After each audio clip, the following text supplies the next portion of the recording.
Ọ̀yán ìlú mi, èmi yóò máa wá ẹrẹ̀.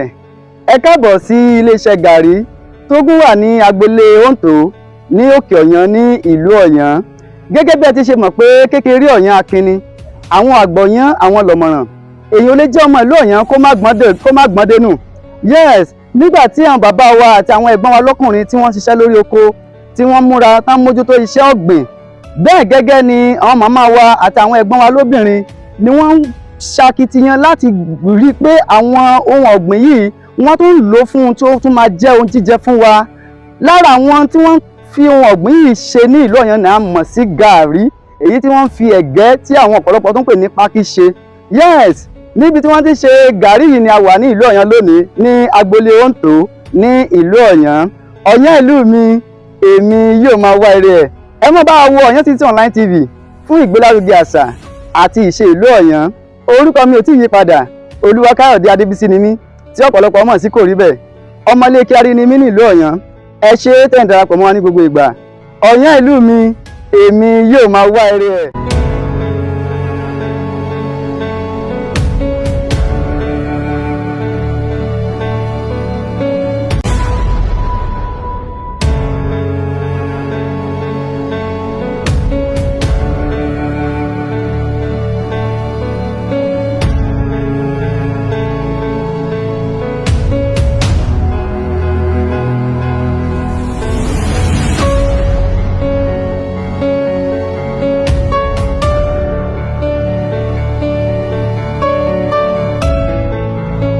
Orúkọ mi ni Ìyáàfin Agnes Àfọlábí ní agboolé Àádẹ Olúgbènsẹ́ Ọ̀yán.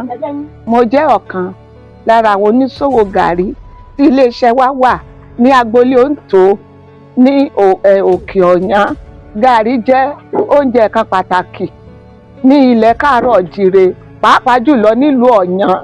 Gàrí tá à ń sọ yìí ó jẹ́ oúnjẹ kan pàtàkì tó máa ń fún ara lókun, tí kì í jẹ́ kí àìsàn wọ àgọ́ ara. A ní gàrí pupa, a sì ní funfun. Ṣùgbọ́n gàrí pupa yẹn ó dáa fáwọn àgbàlagbà.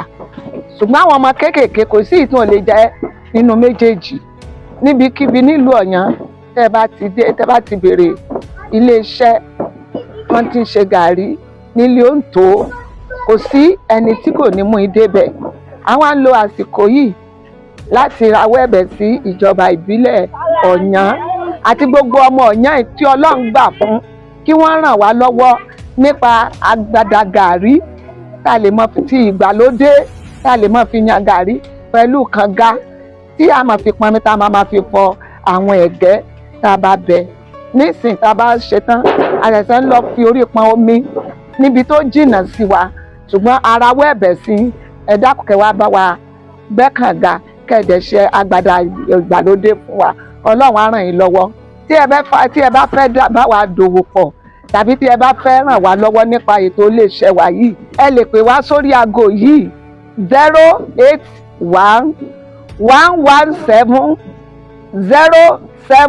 081-117-07245. Lẹ́ẹ̀kan sí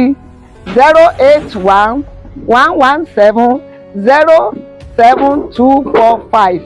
Ẹ ṣé, Ọlọ́run á ràn yín lọ́wọ́. Ọ̀yán ìlú mi, èmi yóò máa wá ire ẹ̀. Ẹ má bá wa wo Ọ̀yán City Online TV fún ìgbélárugẹ àṣà àti ìṣe ìlú Ọ̀yán. Orúkọ mi ò tí ì yí padà, Olúwakáyọ̀dé Adébísí ni mí, tí ọ̀pọ̀lọpọ̀ mọ̀ sí kò rí bẹ́ẹ̀. Ọmọlé Kíárí ni mí ní ìlú Ọ̀yán. Ẹ ṣé tẹ́ ń darapọ̀ mọ́ wa ní gbogbo ìgbà.